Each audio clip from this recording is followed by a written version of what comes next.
Hello. My name is Alan Pope, my full name, alan@pope.com, and I'm going to talk a little bit about Qemu, and I'll go through what I'm going to cover in just a minute. I've got a couple of demos. The time is scheduled for 15 minutes. We might overrun a little bit, we might not.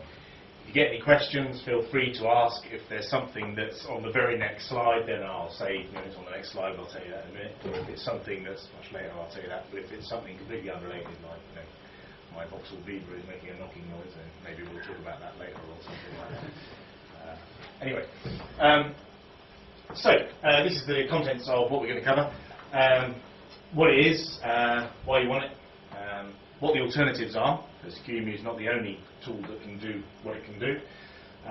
Then we look at what it can and can't do, and what's coming up. It's under active development, so it's not one of these abandoned projects.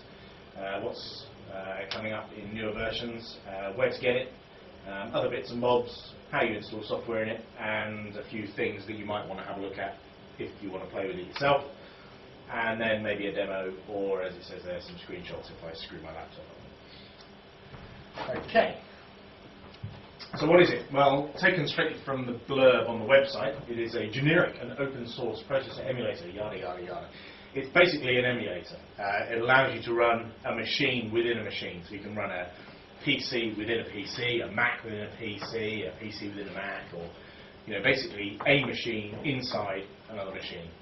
It's not a virtual machine in the sense of a Java virtual machine that is a limited scope, runs Java only. It's quite flexible because you can install just about anything inside this virtual machine.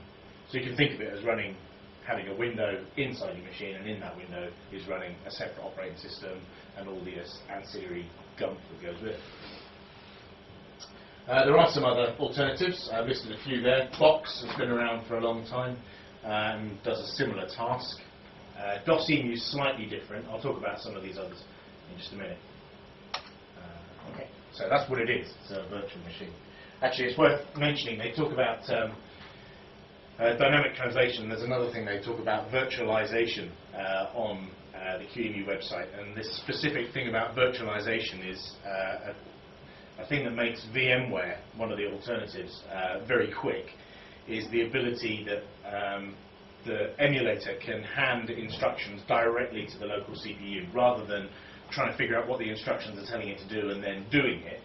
It hands the instruction directly to the CPU. So, for example, if you're running inside a Qemu, you're running an x86, an Intel Pentium-style processor inside a virtual machine, and the platform you're running on, the actual hardware, is Pentium-based Intel x86-based machine, then the instructions can be handed straight to the CPU, and it will execute faster than the emulator trying to interpret those instructions and then act on them. So that virtualization is the ability to hand the instructions straight to the CPU. And VMware does that. It has some kernel modules and funky stuff that it does to the host operating system to allow that to work, and Qemu does as well. We'll talk more about that. So why would you want this? Oh, geez. Loads of reasons why you might want to use Qemu. A couple of reasons I have here. Windows applications. I use a Linux laptop, and there are Windows applications I want to use, but I can't because they don't work under Linux. So I install Windows within Qemu, and then I can run my Windows-based applications. Whether they be business applications, simple things like a web browser, like Internet Explorer, or games, whatever it might be, you should be able to run within a Qemu. Going the other way around, you might have a Windows machine that you want to run Linux inside, and some people use Linux on, say, for example, a USB key booted up within this virtual machine, within a Qemu. So there's loads of reasons why. Maybe you want to do preparation for certification test. If you've got a Windows-based machine, or in my case, I've got a Debian-based laptop, but if I want to take the Linux Professional Institute certification, I need to know a bit about Red Hat. So I might want to have a Qemu with Red Hat inside it, so I can learn the syntax or whatever. So there's loads of reasons why you might want to use Qemu to create a virtual machine. Here's one of the alternatives, VMware. Many people have already heard of VMware, maybe have used it as well. The key points being it's not free. It's got a free player, but the software is not open source. It's proprietary. It's the kind of industry standard one that a lot of companies use. The current customer I'm working at use VMware a lot. So if someone requests a new Windows box to do a menial task, rather than get a physical, HP Reliant type server in a rack, you'll press a couple of buttons and bop, you get a virtual machine on a box somewhere. And it's quick and easy to set up. Very robust and reliable. Obviously it's got corporate support, so companies love using products like that. Virtual PC, it's a Microsoft product, so we can kind of ignore the rest of this slide. Great for playing Mahjong under OS 2, if that's what you want. But that's enough about that. Acquired from Connectix, and it's kind of disappearing slowly under the force of Microsoft. Another alternative is DOSemu. With DOSemu you can run old DOS-based applications in a window, maybe something like Prince of Persia if that takes your fancy. So it's great for running old DOSy type stuff where you don't need a big bloaty Windows GUI if you just want to run something like whatever your favourite DOS application is. I think Hugo's been trying to get Worms 3D running under it. And there's a bucket load of others. There's a load of other emulators out there. There's a great page. I've got some links at the end of the presentation.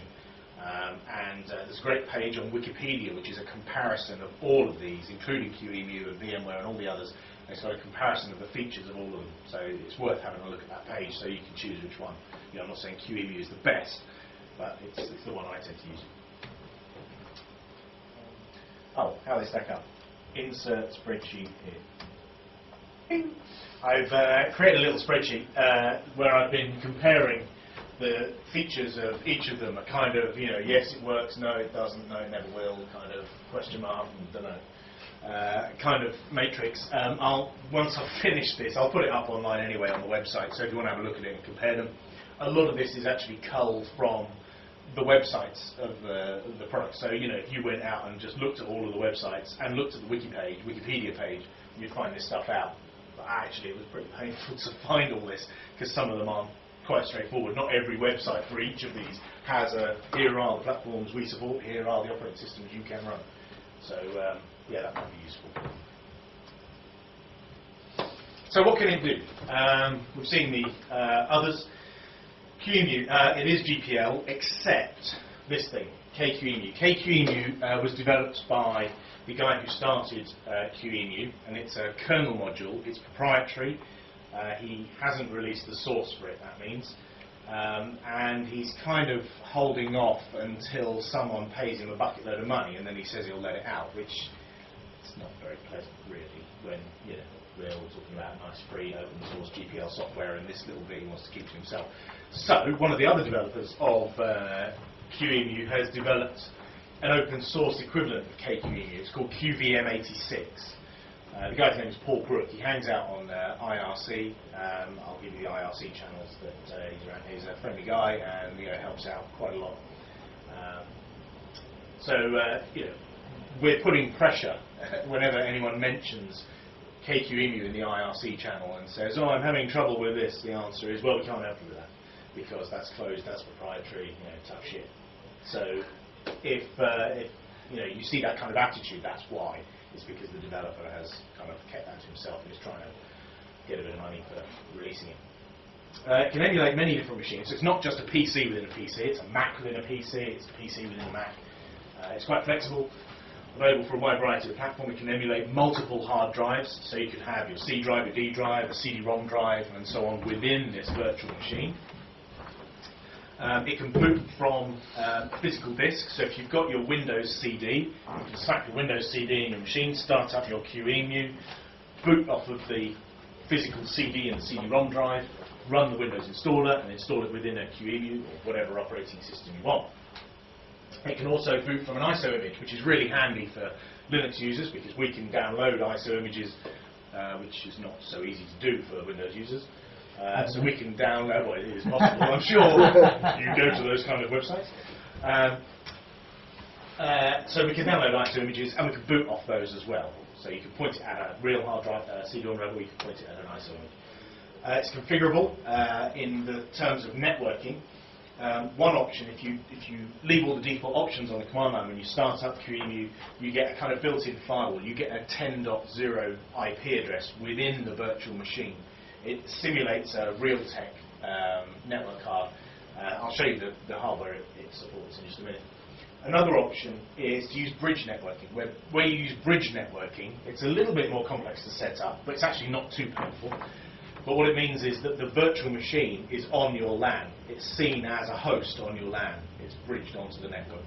Definition of bridging, really. But it's quite handy because it means then that any machine on your physical LAN can access the machine inside the virtual machine, which is quite useful. You can suspend it. So that's useful if you're running the Qemu and then you want to leave it in the state that it's in. You can suspend it, save its state to disk, and then carry on later on. And the other really groovy thing is it's read-only images. You can create an image, say, for example, let's say you create an image of a base install and you want to bugger about with it, but you don't want to completely screw it up. You can create a read-only image, and any changes that are written during the session that you're using are written to a completely separate image. And if you then want to reset the whole thing, you just delete the second image that contains all the changes you made, and it resets the image, the read-only image, back to how it was. So it's useful if you want to try doing an RM minus RF slash and bin the whole thing and see what happens, and see if you can recover it and see if your elite recovery skills work. That's quite useful. It's quite a handy thing. What else can you do? I've mentioned the non-GPL kernel accelerator. This is the virtualization thing. This is the module that sits inside the kernel in Linux and allows Qemu to pass instructions straight to the CPU rather than it trying to interpret them. And there's the name of the GPL project that is equivalent to that. It's not as advanced. Advanced in the development process. It does the same kind of thing, but there is a nasty disclaimer on the website that says, this could burn all your children. Yeah, exactly. Burn your children and bury your car or whatever. It doesn't work. It has some utilities. Qemu has utilities for managing disk images, so you can create images of varying sizes and using different formats. It supports USB. It didn't used to. It's very recent. It now supports USB. Not brilliantly. You'll see that when I boot up XP. It goes a bit mental. And we can create images of various sizes. And we have a nice little monitor tool, so if you want to debug what the emulator is doing, you can do. If you're a Devi kind of person, you can do that. Any questions? This was very quiet. It's a good thing. This is just the output of an LSPCI on a Qemu, just so you can see what hardware is emulated. It's pretty basic stuff. It's got an IDE interface for accessing disks. It's got a basic VGA card, which is a Cirrus Logic one, so you can get hold of drivers for that for Windows if you need it, and Linux supports that anyway. Ethernet card is a Realtek jobby. One thing I don't think I have, the ISA bridge, this chipset here that it emulates, P2X3, most other emulators actually emulate a P2X4, which is a slightly more advanced chipset which has more features and stuff. So you'll find VMware is potentially a newer virtual machine, if you like, newer hardware inside the virtual machine, if that makes sense. By the way, in here, in the presentation I didn't mention, underneath each of these slides I've put some notes together on some of the slides, so if you're completely ignoring everything I'm saying, then you can read it again. Or video, yeah. Or watch the video, yeah. You said the video card was quite a basic one. Is that a limitation on sort of resolution you can get out of it? No, actually you can run it at bonkers resolution. This laptop is 1920 by 1200, and I run the virtual machine at 1600 by 1200, which is bigger than most real machines that most people have. So I've had to actually boot up every single virtual machine that I thought you might possibly want to see and resize the screen resolution down to 800 by 600 so I can show it to you on here, otherwise it would just be like, over here is the recycle bin, and over here is my computer, and down here is the start button. Yes? Quick question. Right. One of the things, I like running Windows 98 because of certain software. Mm-hmm. Now, a lot of modern machines that are coming out Windows 98 doesn't exactly run very well on them, if at all. Right. Now, can Qemu enable you to run Windows 98 on those sort of machines, or because of hardware on the machines, I can forget it? It's a good question. Can you run Windows 98 in a Qemu on any machine? The short answer is yes, because the Qemu emulates a basic machine, and Windows 98 does do this, and I can actually show you that straight away.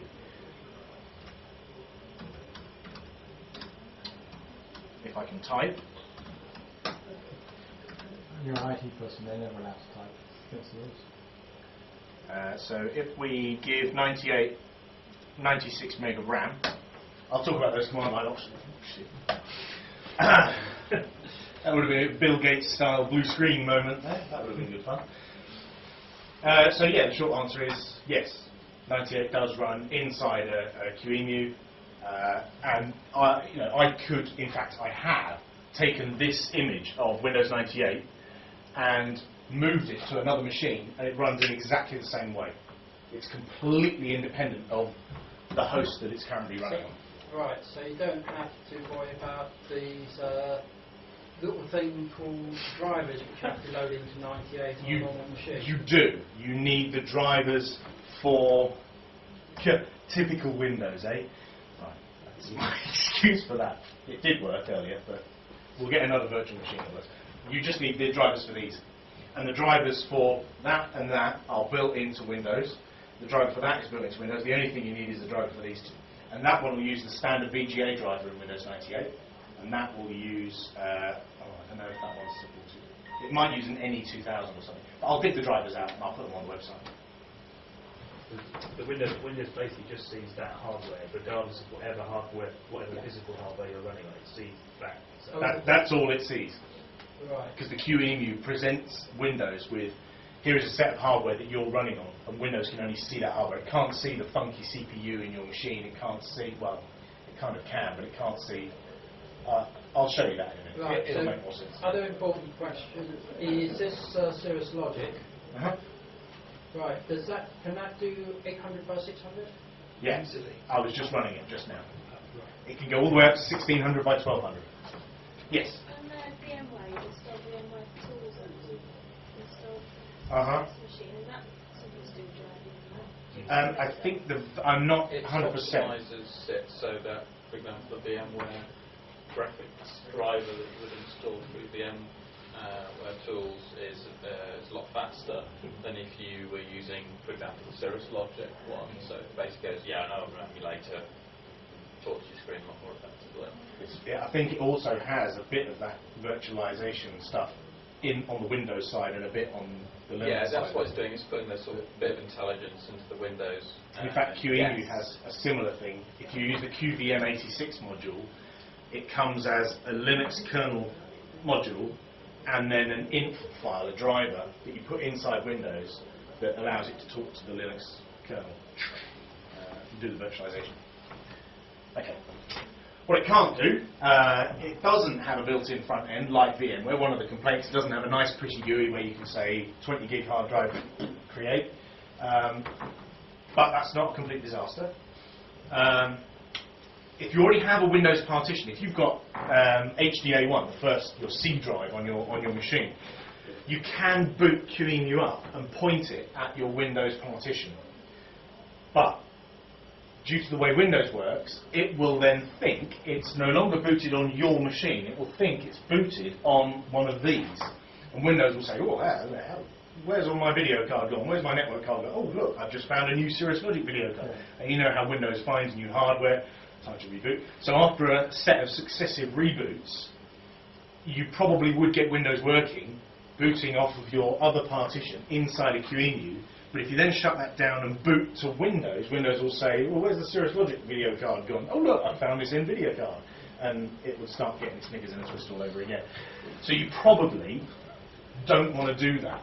You might do if you never ever boot native Windows on your machine. If you only ever boot it within the Qemu, that's okay. But there's kind of no point, really, unless you've already got one and you want to use it.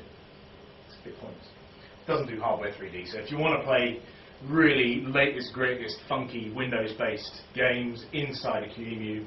Forget it. Neither is VMware though, so. True, true. That's a good point. So what's coming up? Support for more host devices like USB, serial ports, parallel ports. It currently doesn't do these, but it will do. Creating VLANs between virtual machines and VLANs between virtual machines and real machines. 64-bit Windows emulation, OS X emulation, and some extra CPU architectures are added in. Just come in CBS. So where do you get it? Well, it's packaged in most distributions. Alternatively, you can compile from source. In the notes just below this slide, there is the URLs where you can get it, and on that URL it tells you there's just like 2 lines you type to get the CBS. I can show you how you do that. It's really quite easy to get hold of via CBS. Oh crikey, where is it? I've got the source for various different versions of Qemu here. Qemu 1. So yeah, those 3 lines, and it will go off and get it from CBS. It's not different. And that, all I've done is just copy and paste that from the website that's on this slide. So it's not exactly, rocket science. And then I'll create a little script that makes it.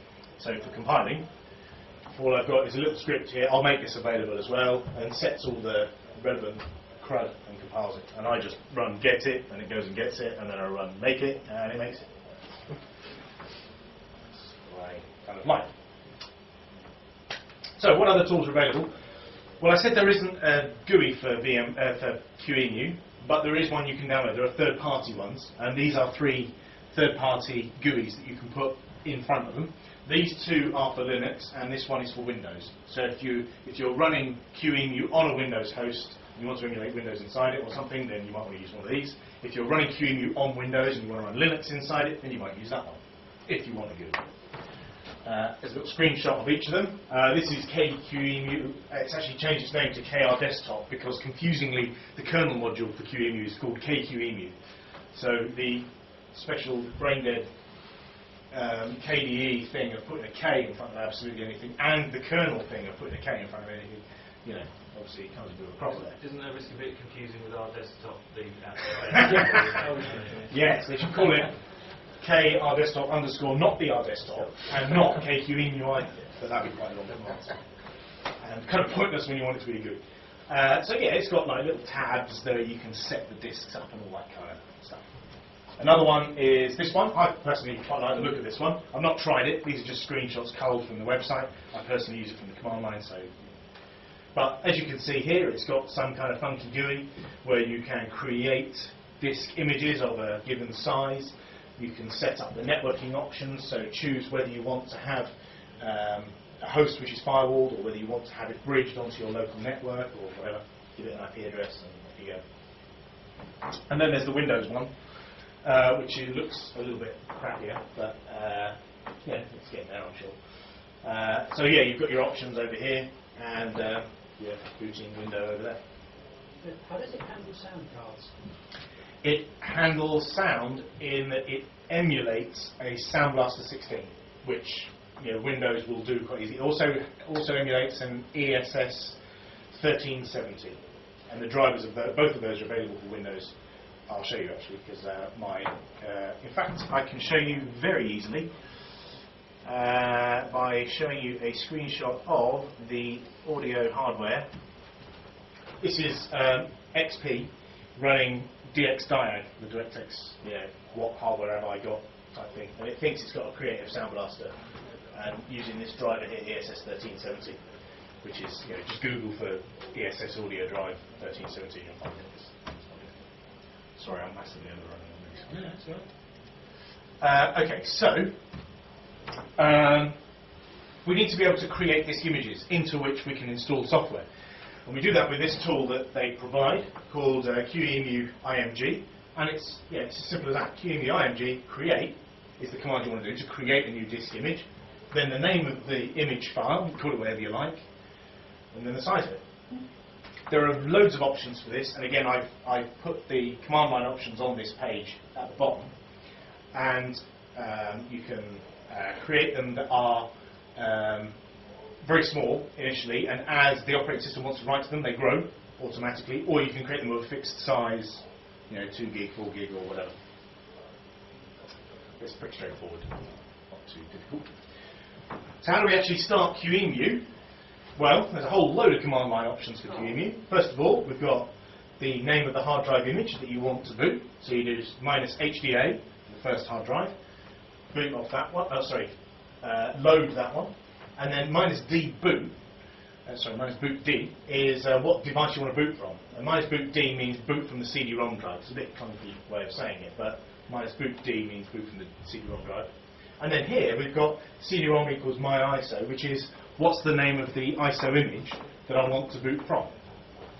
Enable Audio turns on the Sound Blaster and ESS Audio. USB turns on USB support, and the -M is how much RAM do we want to give the machine. Obviously you don't want to give the thing too much RAM, otherwise it's going to start swapping and your host operating system is going to start crawling. So generally you give it a modicum of RAM that it needs, but not too much. So I can actually execute that command if I go to where all my images are. If I make this bigger, media, USB. Now all of my images are on that, which is a 60 gig hard drive, and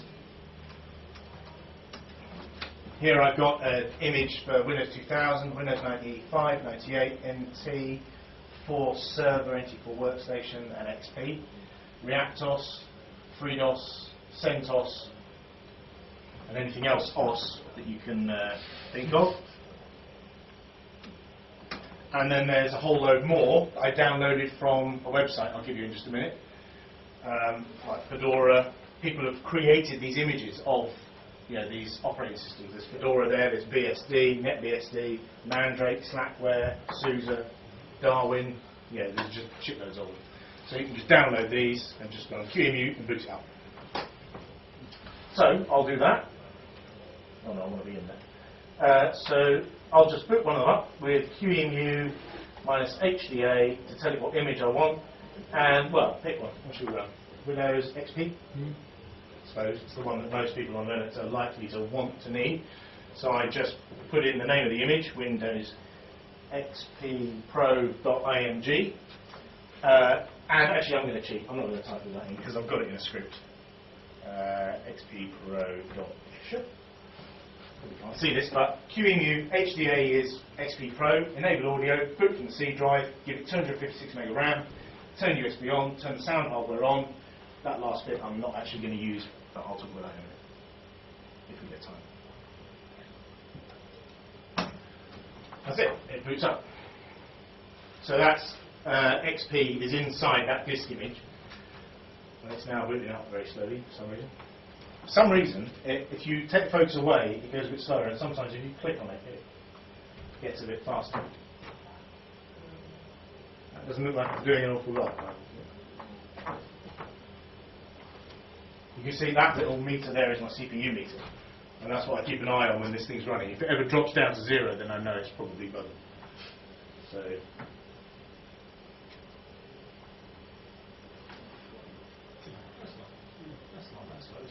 It's normally quicker. I don't know why it's slow. It could be the wireless network and it's trying to get DHCP and my host machine is trying to do that kind of stuff. I don't know. But normally it is actually quicker than this. And this is audio. Yes. So we'll leave that booted up. Other things that are useful, if you press Control and Alt, that's my X mouse cursor, that's the Windows mouse cursor. If you press Control and Alt, I'm now controlling the XP mouse cursor. I press Control and Alt, bing, I'm now controlling my X mouse cursor, because while you've got the mouse cursor in there, you can't leave the window. Okay. So, where are we? Somewhere over there.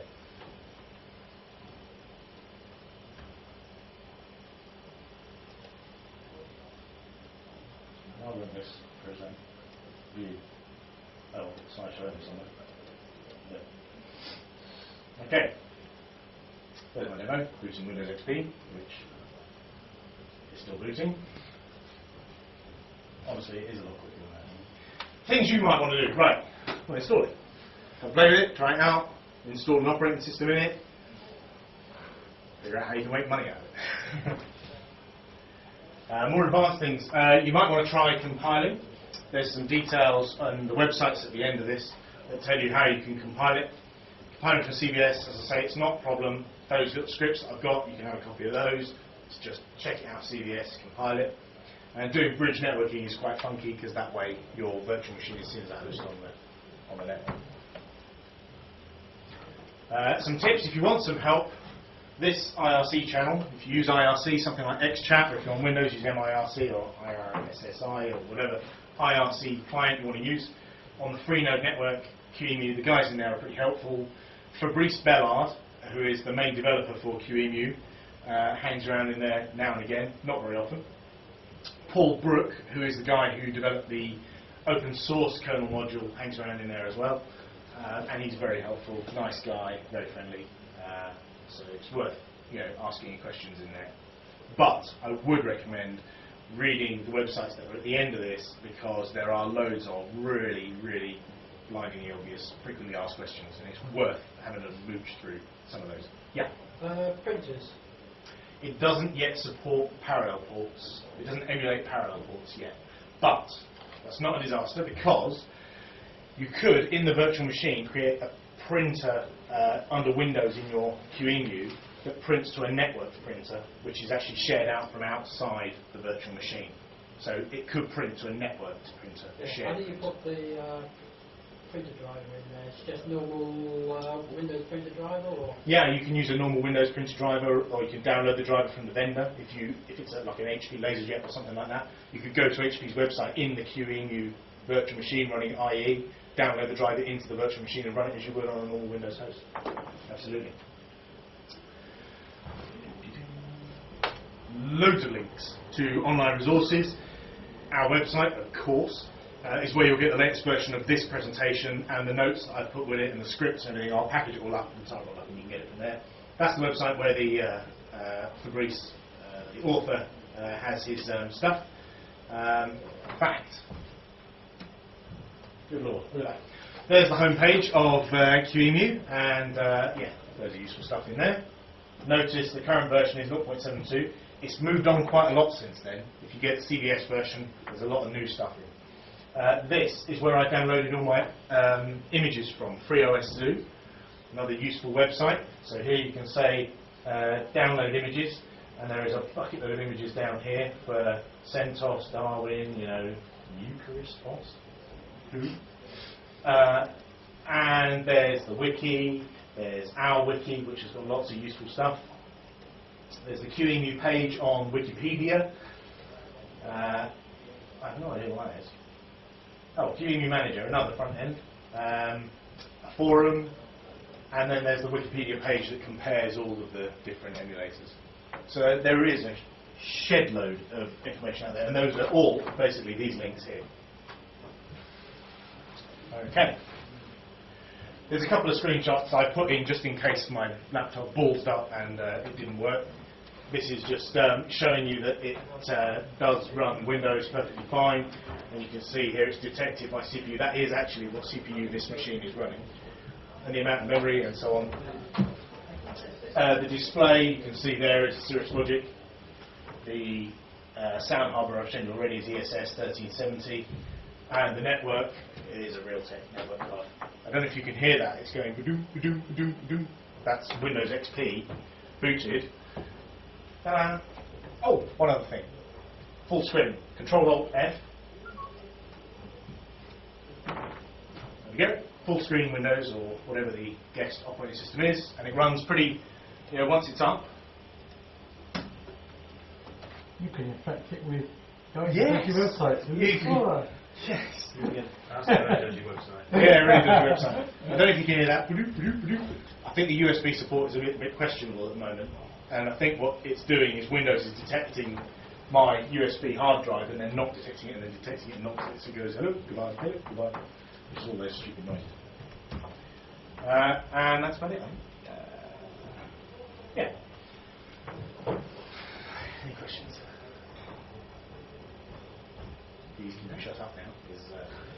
question I often get asked. Right. Just a quick one. Yes. Zen. Ah. Is that going to take over, or move rapidly faster forward than this?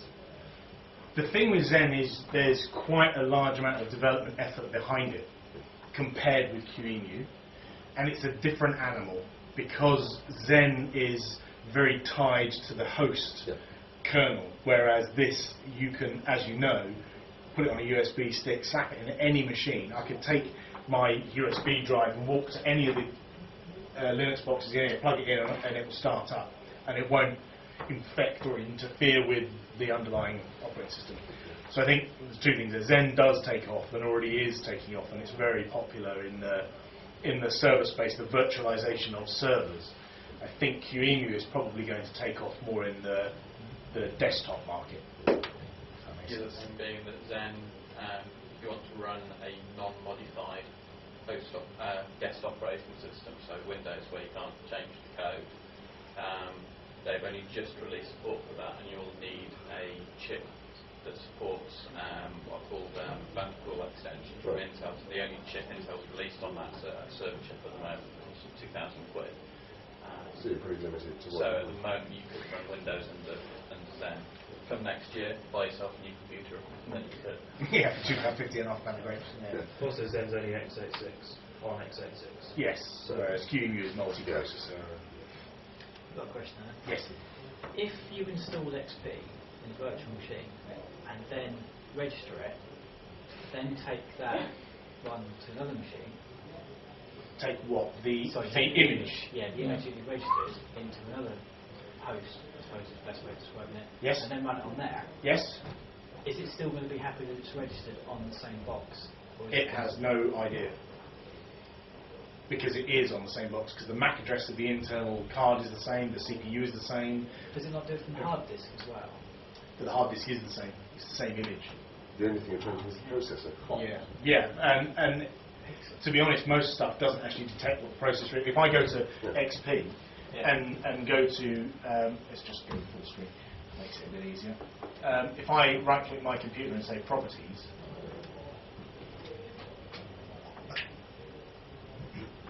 it has unknown Intel P6 processor there. It doesn't really know what it is. It's only the DirectX stuff that I think interrogated it a bit more and gave it a bit of a jab and figured out what it was. But most of the time it doesn't know what it is. But so that means it will be the same from one machine to another. So I've not had any problem. This image was created on an Athlon XP 20 something, and I just copied it onto this machine, turned it on, and off it went. So it does work. Can you create an image from an existing partition? You could create an image and just DD the stuff into the image. Just use DD to copy the files. If you've got an existing FATMA or NTFS partition, mount it, DD it in. Yes, you can do that. There is information about that on the unofficial Qemu wiki, not on ours, on theirs. What's the performance difference like running in a partition as opposed to just say file on another file system? I've not tried that, so I don't know. Okay. Any more for any more? Should we call it a day? Lovely, thank you very much indeed. Thank you.